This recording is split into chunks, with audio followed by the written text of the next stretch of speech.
Hi, folks. It's Mark Bittman from the podcast Food with Mark Bittman, and I am here to talk about grilling and Whole Foods Market. Whole Foods Market has everything you need for grilling, from, you name it, salads, antibiotic-free meat, wild salmon, everything that you're looking for. And you can save at Whole Foods Market by looking for yellow sale signs and Whole Foods Market's 365 brand. There are so many ways to save on summer grilling favorites at Whole Foods Market. Afila One, a whole new electric car from Sony Honda Mobility. Intelligent presence accompanies every mile. Let your Afila One drive or take the wheel yourself. Immerse yourself in cinematic visuals and 360 spatial sound. When you move with Afila One, the journey is a wonderful destination. Afila One, Wonderbound. Remember the sound of cicadas singing on a summer night? The smell of rain on gravel roads? That feeling of home? It's still here in Kansas, but there's so much more. Kansas is calling you back, not just a call to your warm nostalgia, but to a state that's quietly become the next big thing. From aerospace and bioscience to tech manufacturing and agriculture, Kansas is on the move. In 2024 alone, businesses invested billions of dollars and created thousands of new opportunities for the people of Kansas. Perhaps most importantly, Kansas offers you a chance to live life to its fullest, professionally and personally. Whether you're chasing a new career or looking for a better place to raise your family, Kansas is where you can build a life you love. So come home to family, to opportunity, to wide open skies and open hearts. Start your journey by visiting lovekansas.com. We're waiting for you. Love Kansas. The first guest of the evening is truly a poet. He's an artist. He is a friend and an inspiration to anyone who has ever played the guitar or tried to write poetry. Would you please welcome Gordon Lightfoot?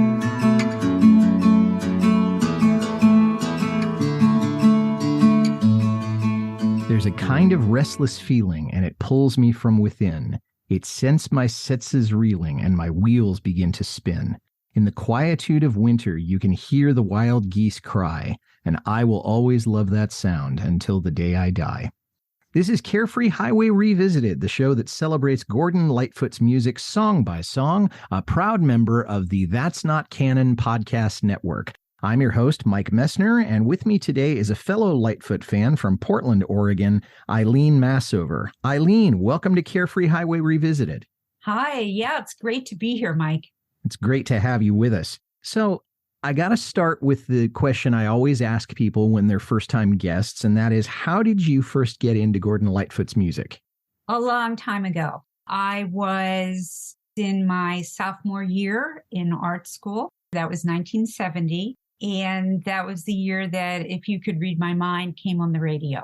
And it was all over the radio. And I lived in Philadelphia. And I can recall whenever it came on the radio, just, if possible, stopping whatever I was doing so I could listen to it.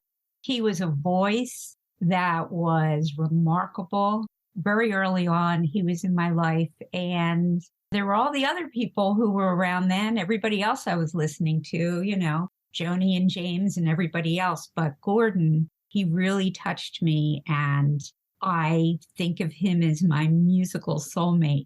His music is different from me than anybody else's. Well, what a great musical soulmate to have. And I agree with you. There's nobody else like him that I have ever heard or that I'm sure I ever will hear. What do you think is the thing that draws you to Lightfoot's music above all? Well, first, his voice, especially from years gone by. And then it's his poetry. And it's across all different genres. Love songs, ship songs, the meaning of life songs, whale songs. You name it, you can find it. It's like there is a Gordon Lightfoot song or line for just about everything. I like the fact that you're saying how versatile he is. And I think there's a lot of people who say, I loved him folk, I loved him rock, I loved him country, I loved him bluegrass, whatever the subject that he was talking about, that it just really rang true. And I think a lot of artists in those days and since they tend to lodge themselves just into love songs or just into historical things or things like that. And it makes them less accessible. But I think Gordon has really succeeded in transcending a lot of those different types. What's your experience been in seeing Lightfoot live? It's great to see him live. Just saw him October 22nd in Vancouver at Coquitlam, the British Columbia. And what it's like now to see him live is just an honor to be in the room with him. I'll be there anywhere he plays. He's the man who wrote this music. I want to hear him do it. But what it was like back in 1971 or 2, the first time I realized it, I knew he was Canadian. I didn't know he toured. And to find him in Philadelphia at the Philadelphia Academy of Music, by the way, was just incredible. I could get in line and get tickets like front row seats, orchestra pit seats. He was right in front of me. And I'm a photographer. I did a lot of photography back then. So I would bring my Minolta SRT 101 with me to concerts, Tri-X film, push it to 1600, and I took photos off and on during the concert because seeing him was just as important as hearing him. Well, especially because you had such great seats, would be almost sacrilegious not to take pictures. And this was probably back in the day when they didn't make as big a deal about you can't use flash photography or things like this at those shows, because they do that at most venues these days.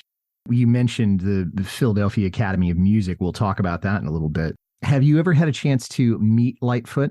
Thankfully, I get to say yes. Wow. Tell us about that. I've met him about 5 or 6 or 7 times, twice in the 70s, and then a couple times waiting outside the venue, and luckily several times being able to go to a meet and greet and talk with him. Can I tell you about the first time? Totally. Yes, I want to hear it. The very first time, as I told you, I took photos. So the second concert I went to, which was a year or 2 later, I had developed all the photos. I had 8x10s. I had 3x5s. I wanted to show him the photos. Actually, I wanted to give him all my photos. So after the concert, my husband and I waited at the stage door entrance at the Academy of Music. And I honestly don't think there was anybody else waiting. There might have been, but I don't remember it. And so I had my box of photos and I was waiting till they came out. And one of either somebody in the band or one of his roadies saw me standing there and said, "Is there anything I can do for you?"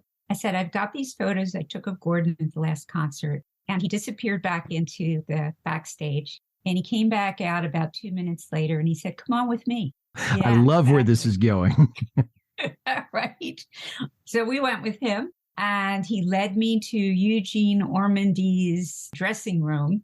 Eugene Ormandy was the conductor for the Philadelphia Orchestra, I believe, back then. And Gordon was sitting there in a chair. He looked really tired after the concert. He was quiet. There were a couple people around. I showed him the pictures. I handed them to me. He looked through them. He liked them.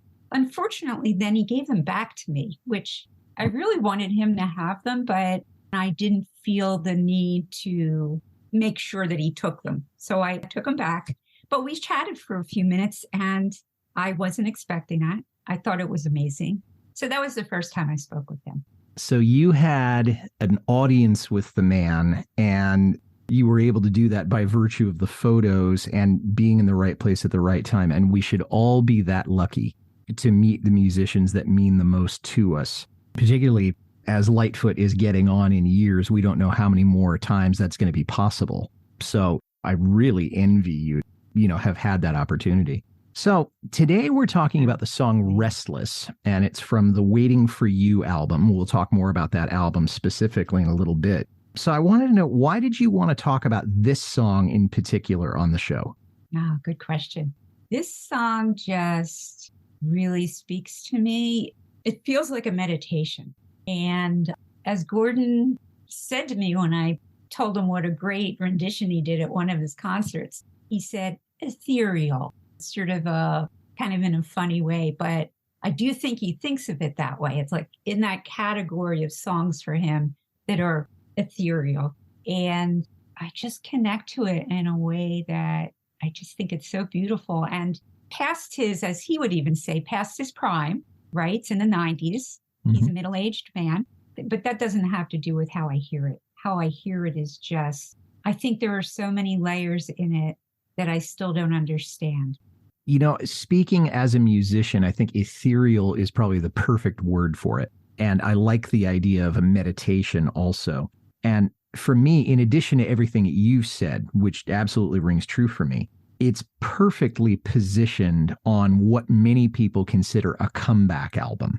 And we're going to talk about the lyrics in just a second. And we're going to talk about this idea that this may have been a comeback album for him. But I think the thing that you said about him being a middle-aged man, I don't hear a middle-aged man singing. I mean, this could be anybody who's just lived long enough to be retrospective. I was that way when I was 18, and I've been that way, you know, at different times in my life since. So in that sense, it's a kind of a universal song, and that's why I love it so much. Now, I got to ask you, do you have any anecdotal stories about the song, how it was important to you at a particular time in your life, or is it just one that has always meant a lot to you? Oddly enough, it hasn't always meant a lot to me. I got the album when I came out and I listened to the songs. I kind of put it away. I really didn't connect. I think it was the one song on the album that I felt the closest to, but it's been in recent years that it's come back to me. I think he started playing it in concert in recent years, up until he didn't play it at the last concert I went to, and I was kind of disappointed, but he's played it at like the last 5 concerts I've gone to. So I think hearing him singing it in concert really brought me into it because it gets very quiet. There's no drums in this song that I could hear. It just took on a meaning for me that I hadn't quite gotten to before. Yeah, there is some percussion, but there's no drums in the sense that we think of them in terms of a rock song. And I'll talk a little bit more about that. Is there a time and a place or a setting for you to listen to the song that is just perfect, or is it just whenever you feel like listening to it? Anytime. I'll listen to a Gordon Lightfoot anywhere, anytime, close my eyes, there I am. I would say that how I see the setting of the song, kind of like a day like today, it's gloomy out, it's cold out. Yeah. You're talking about the kind of weather you get a lot in Portland, you know, where it's cloudy and it hasn't quite rained, but maybe it's just stopped raining, but it's not raining at that particular moment, where your mind goes all sorts of places. And for me, that's the kind of place that my mind goes to when I'm listening to it. It's a cloudy day. It's late fall.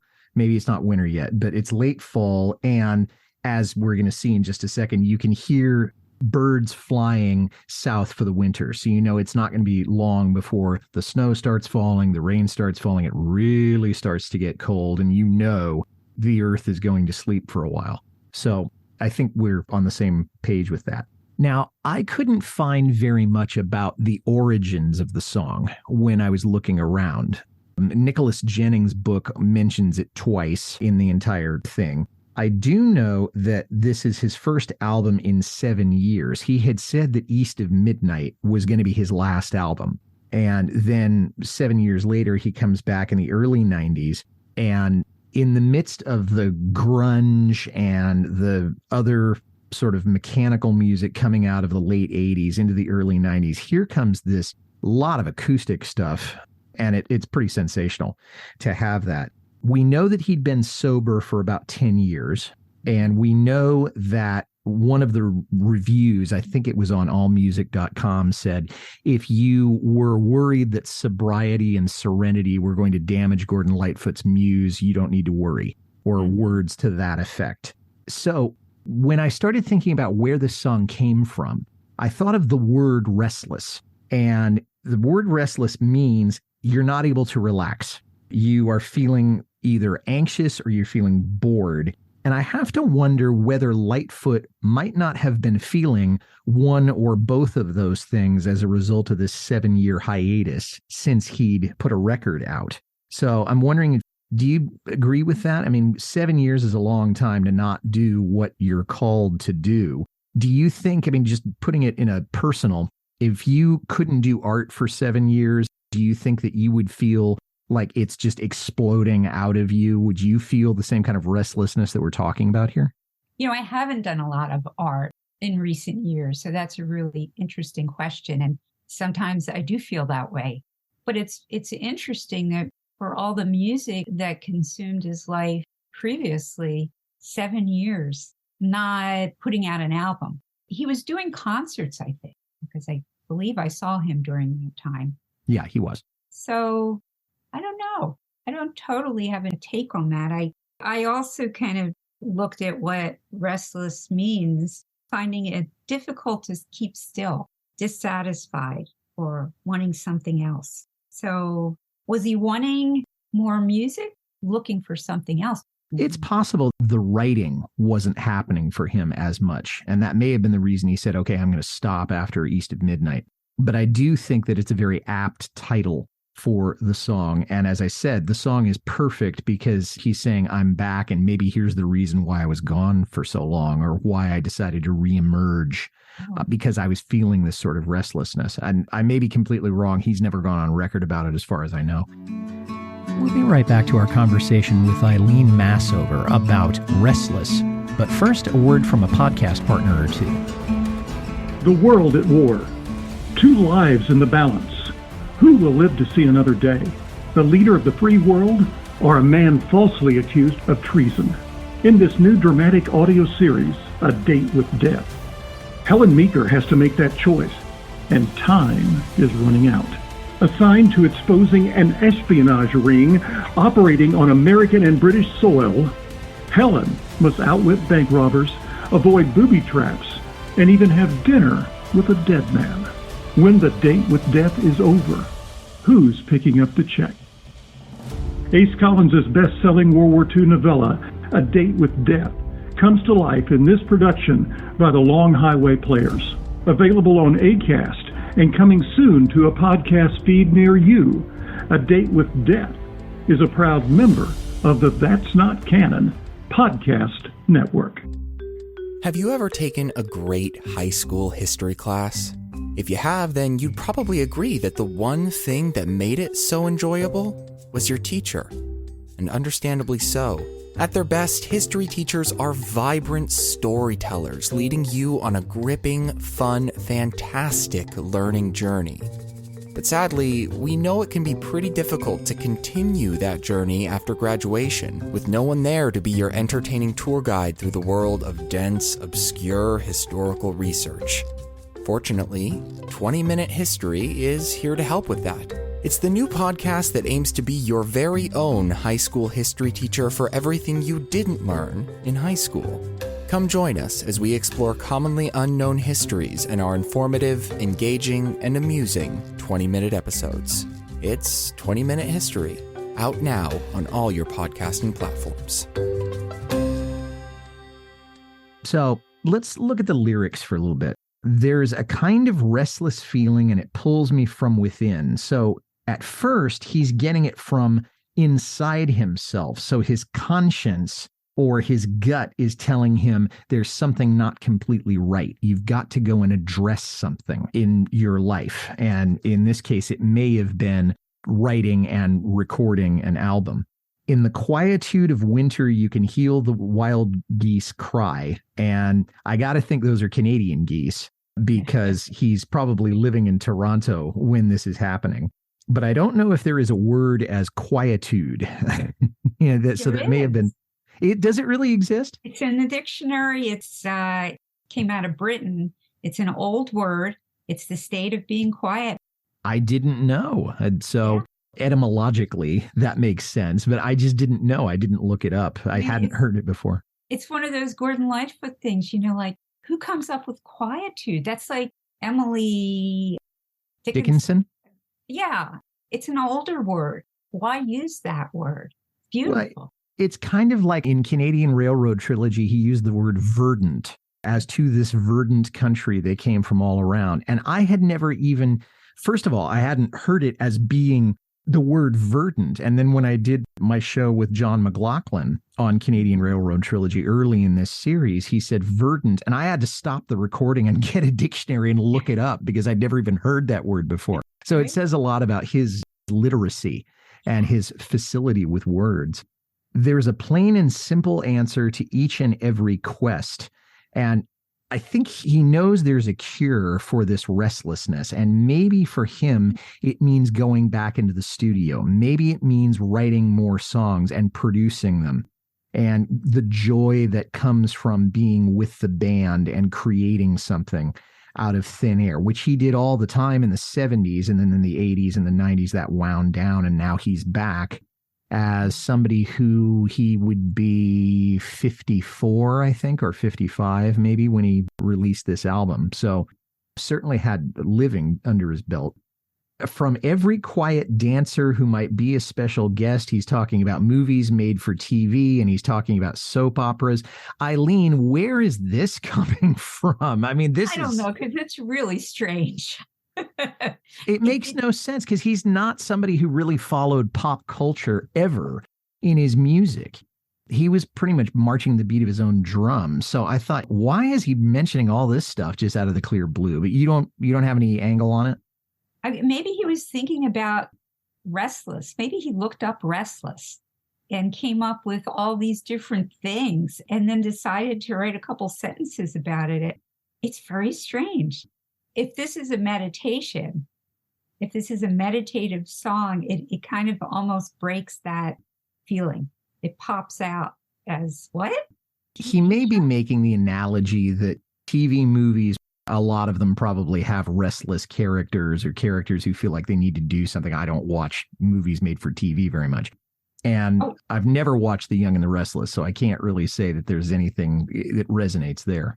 No, I think it's just the word. And maybe it got him thinking, I don't know. I did want to go back to the quest. And there's a plain and simple answer to each and every quest. Yeah. So that pops Don Quixote.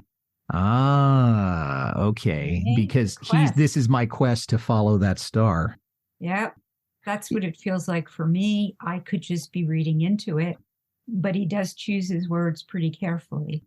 Somebody much smarter than me has probably done some deep dives into his lyrics and how many times he's used the word quest. I don't remember if that one was in Don Quixote, but it's resonating that there is a quest there, even though Lightfoot didn't write the Cervantes novel. I mean, he's certainly just writing a song about it. Do you get this restless feeling when you hear a whistle blast, like an echo from the past of an old engine flying down a road that's iron cast? So now it's not internal that the restlessness is coming from. It's being prompted by something external. So he hears a train. Probably the railroads were still running through Toronto back then, and maybe they still do. But we know that he's written some great songs about railroads. Canadian Railroad Trilogy and Steel Rail Blues. And he may have been reminded as he listened to this that, hey, the railroads have always been a source of inspiration for you. Do you remember where you were when you wrote that song? Do you remember how it felt when you were writing about this image of trains and railroads and maybe thinking to yourself, hey, there's more here. This well has not run dry. Yeah, right. The lake is blue, the sky is gray, the leaves have turned to gold. The wild goose will be on her way. The weather's much too cold. So this had a meaning for you. Go ahead. Well, this song has such a general feel for me. But the goose, he goes on to mention Dad. But hearing the goose reminds me of when I was a kid, the sound in my Philadelphia neighborhood overhead were airplanes.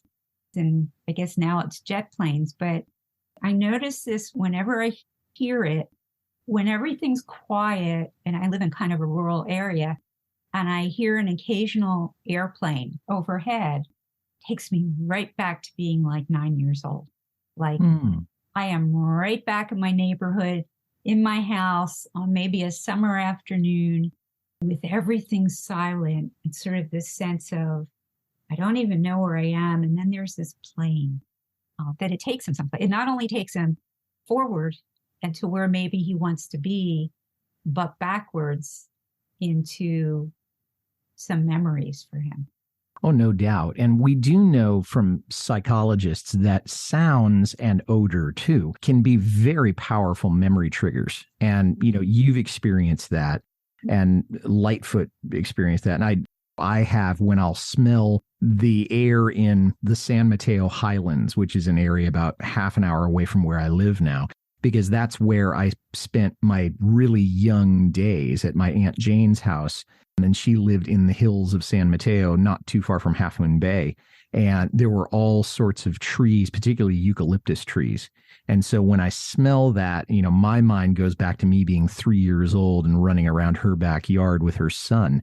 So I know exactly what you're talking about. I think for him, he's setting the scene of where he is. I don't know if his house at the time or his house now is right near a lake, but he did grow up in Aurelia. And we do know that there are bodies of water there, lakes, rivers, creeks, that stuff. Then he goes into this reference to fish. Okay, when the muskie and the old trout too have all gone down to rest, we will be returning to the things that we love best. And it sounds to me like he's talking about picking up the trail of his music, where he left off. I don't know if there's any particular significance to the fish references, because those fish that we're talking about, trouts and muskies, they could be diurnal, meaning that they do their work in the day, or nocturnal, meaning they do their work in the night. But I think he's just setting up the analogy that we're going to return to the things that we love best, which is writing and recording and performing. I hear that. That is a very likely interpretation. And I'm going to go in a different way just for the sake of it. So I wonder, is he also talking about, okay, he's 50, in his 50s. Maybe he's starting to think about, where's my life going? Eventually death. Are the fish going to hibernate, or are they going to die? So when you go to your rest, it's a euphemism for dying. Are we returning to the creativity that we love best? Are we returning to where we came from? If we have a spiritual belief, are we starting to return to that? There is winter. The geese are flying off for the winter, but then winter is also, it's interesting. It could go in any direction. Yeah, I hadn't thought about it in terms of death, but it's certainly, to rest. I think actually that does make a lot of sense, that it may be talking about that. He's never been particularly religious in his work. He mentioned Jesus in Sit Down, Young Stranger, but I don't recall that he's made a whole lot of other spiritual or religious allusions. But he could be talking about death. That's possible. Then you mentioned this a minute ago. Do you get that restless feeling when you think about your dad and the scrimshaw that he had of an old schooner roving neath a sky that's ironclad? So again, he's getting it from within, thinking about something. I have no idea whether Lightfoot's father was a sailor or a devotee of the ocean, so he may not be talking about his dad. But we also know, and this is another thing that's derivative, is that in addition to railroads, one of his favorite topics is schooners. Ghosts of Cape Horn, Wreck of the Edmund Fitzgerald, Ballad of Yarmouth Castle, just to name a few. So maybe something reminds him, hey, you wrote these great songs about sailing vessels, and again, there's more to do here. And what if this is a memory about his dad, who died when Gordon Lightfoot was in his 30s? His dad was 63. I did a little looking. Yeah, good. In prep. What if he is talking about his dad? What if his dad did have a scrimshaw that maybe he had on his desk? Or I don't believe his dad was a professional sailor. I think he owned a business. I read that he owned a business for 30 years. But what if this was something that his dad liked, and that old schooner, when I first listened to this recently again, schooners are typically what were etched into scrimshaw. So right. Reference to something that he really still has, and it's his dad's treasure. Maybe he played with it when he was, it's like, what is this about?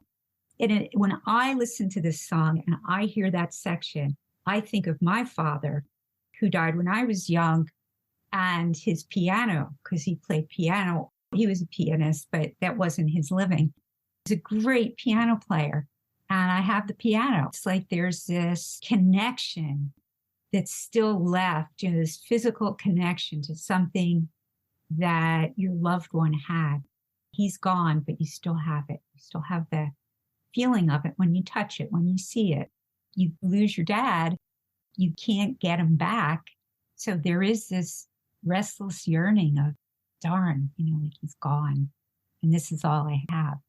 You've thought about this a lot, and I love that you've done that. And it's very possible that he was thinking about his own father. We just don't know if there was an actual scrimshaw. We don't know how much of a devotee Gordon Lightfoot Sr. was of the ocean, or whether he had that object that maybe he bought in a museum or something. I mean, we just don't know.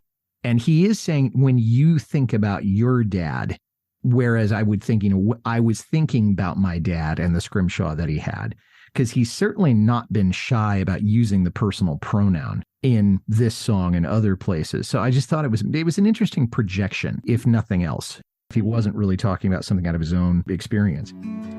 We'll be right back to our conversation with Eileen Masover about Restless. But first, a word from a podcast partner or two. Hi, this is Audie Martello, the host of the Mostly Folk podcast, a 60-minute foray into the music we all love.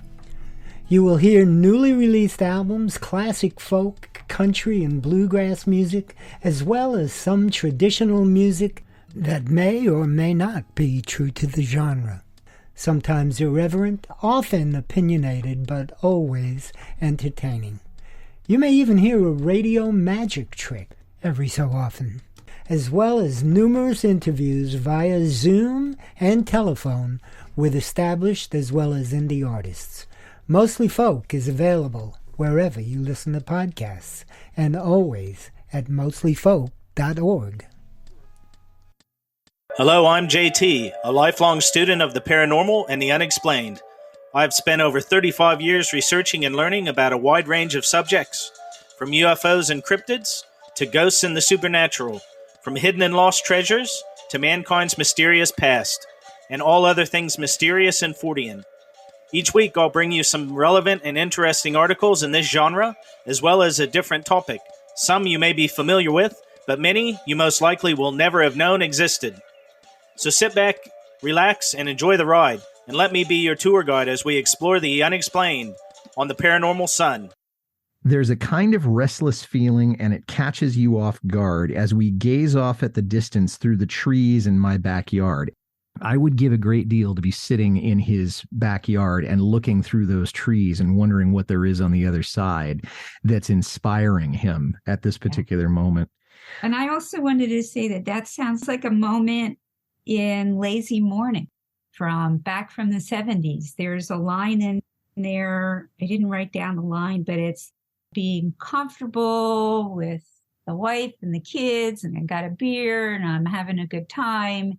But I also, look through the trees in my backyard, wondering what's out there, like that Polt. It's the same feeling. And I think it's another example of how he's trying to return to threads in his past, and he's picking them up musically again, or in a literary way. So I know what you're talking about. Now he's back to the geese. I can feel that restless yearning of the geese as off they roam, then trade that for a warm bed and a place I can call home. And I got to wonder, did he feel at that particular moment, did he feel torn between the desire to perform and record and tour and write and be a professional musician again on the one hand, and then on the other hand, he wants to stay home. He's married at this time to his second wife, Elizabeth. They have a son named Miles. There will be another child before that marriage ends. And he did dedicate the album to Elizabeth and Miles. So I got to wonder, trade that, can feel the restlessness, but then I'm going to trade that for security or domesticity. Because he made the choice earlier in his life to go for the music. he made that choice back then, and this time he's making a different choice. But there's still those geese, and there's still the other side of those trees. And he's still feeling that restlessness. And to feel that, I mean, it gives me hope as a man in my 50s. When I feel a certain restlessness, it makes me feel like, hey, you're not alone. This is not unique to somebody who's much older than I am and wrote this when I was in college. It's reassuring to me. We get that restless feeling when you hear the wicked blast of a specter from the past, of a cold diesel running down a road that's built to last. Again, it's a railroad reference. And then I think about the road that's built to last, meaning that the path of his life, he's got more to do. Now, he's going to have health scares in the next several years. We know that. But the fact that he stopped drinking, and that if he hadn't stopped drinking, it might very well have led to his demise. I think the road is built to last, meaning that there's the road out before you and we don't see the end just yet. That's nice. I hadn't thought about that. That's beautiful. Still, I get that restless feeling when I hear a whistle blast, see an image from the past of an old schooner flying down a sky that's overcast. And you mentioned planes, and so I have to think that this is also about planes and that, the idea that you're back on the road. And there's all sorts of allusions that he has made to the road in a number of his songs. But, I mean, schooners don't fly. No. So he's got to either be talking about a plane or maybe he's talking about a cloud formation that, wow, that looks like a schooner and I see it going by. Yeah. Or the schooner on Scrimshaw that his dad had. Oh, yeah, he could be referring to that, too. Yeah, I hadn't thought of that. That's true. Like, that's a play on words, isn't it? Mm-hmm. Overcast, cloudy, overcast, a sense of something that you can't get through. Could be. I mean, overcast, I always think of that as being a cloudy day. Yeah. I don't know that he's being that deep about it because he's referring to a sky.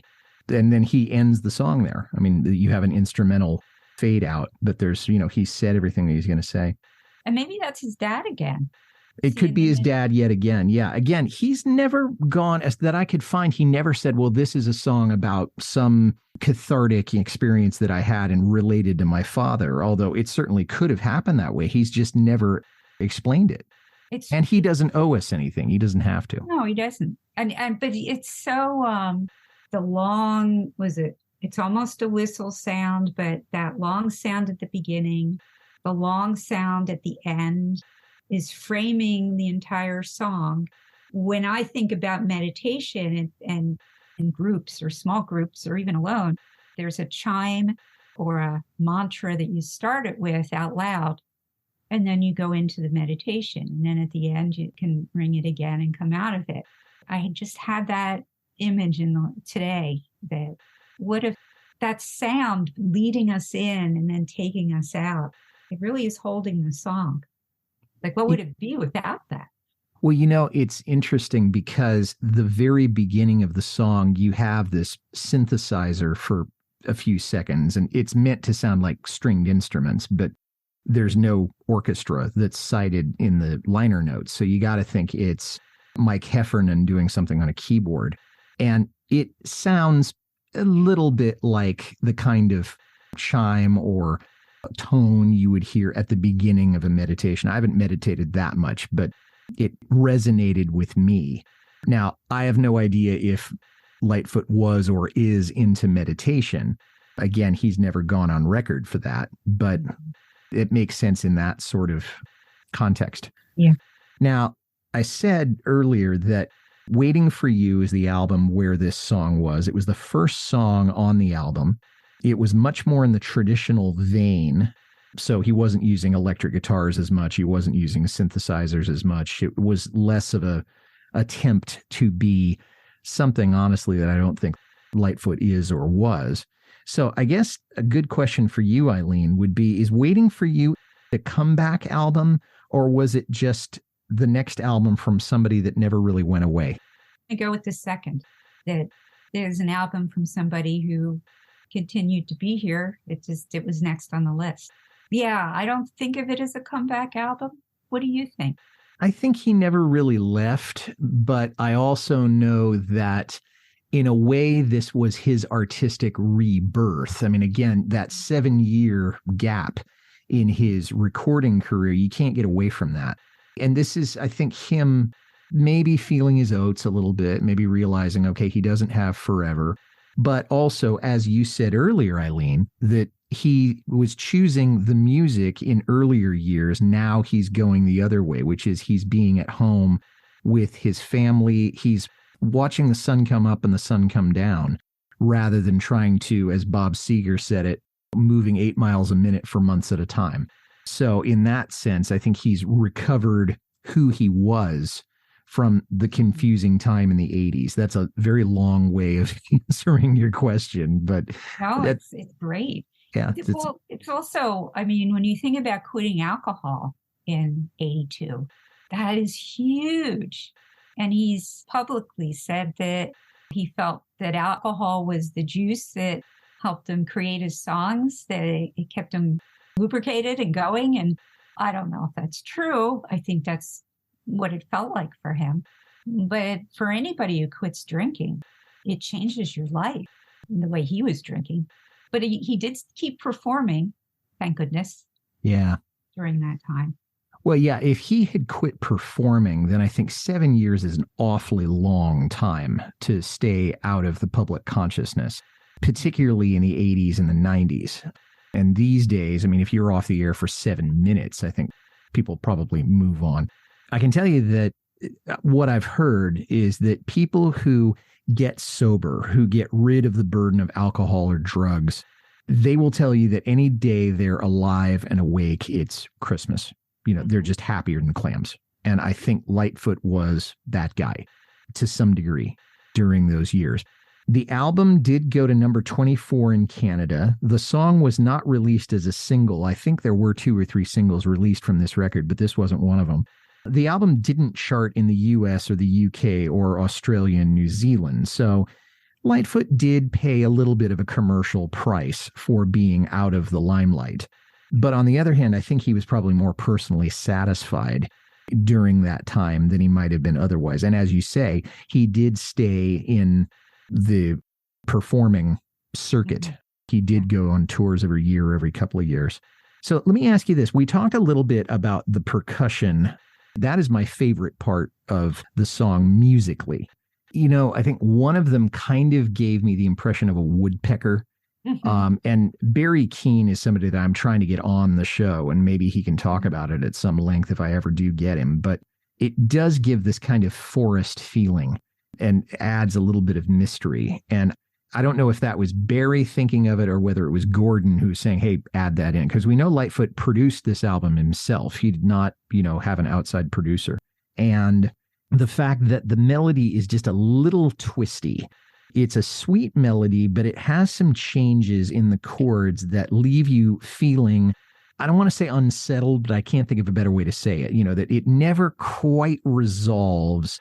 Even at the end of a verse, you feel like he could keep going with the melody line if he wanted to, because he'd written it in such a way that it didn't resolve musically.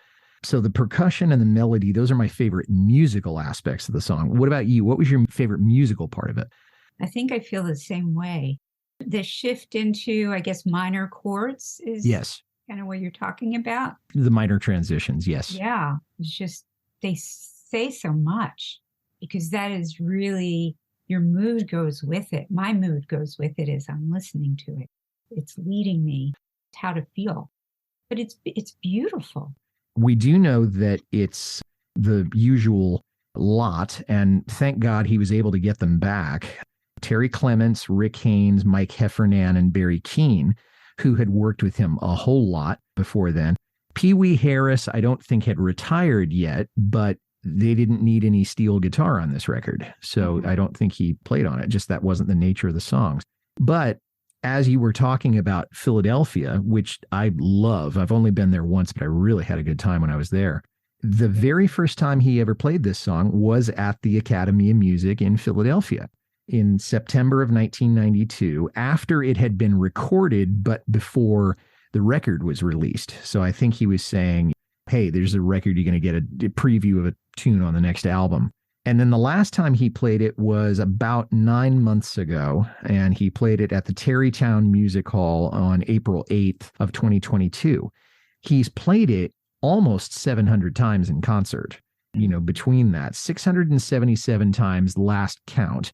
It is his 11th most played song in concert. Wow. So I know that'll do your heart good, both for the Philadelphia reference, right, and for the frequency that it's played. There are 2 official covers I could find of this song. Jerry Candiston, who was on my show recently, and his episode will be coming out in the next few weeks. And then Mark Davis and Lori Matheson both have done this song. I have not heard either one of them, but I'm wondering if you have, and if so, if you have any thoughts. I have not. I have only heard Gordon's. Is there anybody from either modern music or other musicians that you think could do a decent job on this? The first name that came to my mind, just because I get her feed on Facebook, is Janice Ian. However, she's just retired from music because of her voice. I don't know exactly what's going on, but she's still alive and well. I could have imagined her doing it. She has a strong voice and a quiet one at the same time. I can't think of anybody else right now. I thought of James Taylor.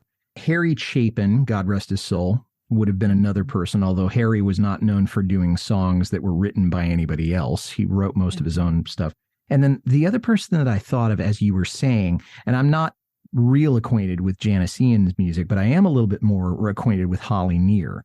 Again, Holly doesn't do many things that she doesn't write herself, but I think if there were another woman who could do it, you might have to change some of the lyrics just to make it more appropriate. But I think Holly might be able to do an okay job with it as well. What do you think of K.D. Lang? Don't know her well enough. I mean, this is not a country song in the classic sense. So I'd have to think about whether KD could do it. I mean, she certainly has the vocal chops. I just don't know if she'd bring the same kind of feeling to it. I don't think of her as country. That's very interesting. Yeah, I have to think about it. So, Eileen, as we're sort of wrapping up here, any other thoughts on this song that we haven't already covered? I just love to be able to sit down and listen to it and just allow it to wash over me. That is mostly how I think about it. And like so much of his other work, it's almost always new to me, no matter how many times I hear it, particularly this song, because it's got so many different things happening than a lot of his other stuff. Yeah, it's a very deep song, and it's got a whole lot of levels to it. And that's probably why it's endured and why he plays it so often. So, Eileen, I wanted to thank you for taking the time today. I know it's something that we've been talking about for a while. This was a lot of fun to talk about a very beautiful song, and we did it in good company, and I hope I can have you on the show again sometime soon. Oh, thank you so much, Mike. I'd love that. And thanks for listening, everybody. If you like this well enough to listen to the whole thing, tell somebody about it. Carefree Highway Revisited is on Apple, Spotify, Acast, or wherever you get your listening matter. Our website is www.lightfootpodcast.com. I'd like to make a special request for you to visit my Patreon page. I love this show so much, and I want to keep it going, and you're in a position to help. Please head over to www.patreon.com/Carefree Highway Revisited. $1 or $2 a month is all I ask. You can reach me, Mike Messner, at teachermike72@gmail.com. Well, our next episode is going to feature a very special guest. Lightfoot's former road manager, Richard Harrison, is going to be with us towards the end of February, and he'll be talking about his book, Once Upon a Red Eye, and some of his recollections of working with the band and with Gordon. Until then, for Eileen Masover, this is Mike Messner reminding you, run for the roses, but don't forget to stop and smell them. We'll see you next time.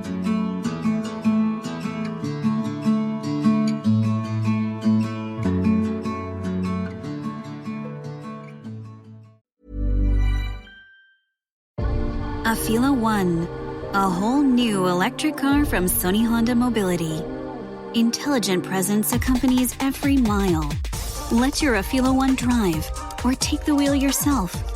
Immerse yourself in cinematic visuals and 360 spatial sound. When you move with a Fila One, the journey is a wonderful destination. A Fila One, Wonderbound. Thumbtack presents the ins and outs of caring for your home. Out. Indecision, overthinking, second-guessing every choice you make. In. Plans and guides that make it easy to get home projects done. Out. Beige on beige on beige. In. Knowing what to do, when to do it, and who to hire. Start caring for your home with confidence. Download Thumbtack today. That sound? It's Lucky cutting prices on over 4,000 items across our stores. Same quality, much lower prices on what matters most to your family every single day at Lucky. This week, 1-pound packages of fresh strawberries are 2 for just $3 with digital coupon, limit 2. And fresh farm-raised Atlantic salmon whole fillets are only $8.99 a pound. Join the celebration at Lucky, your neighborhood store that's fighting inflation for you every day.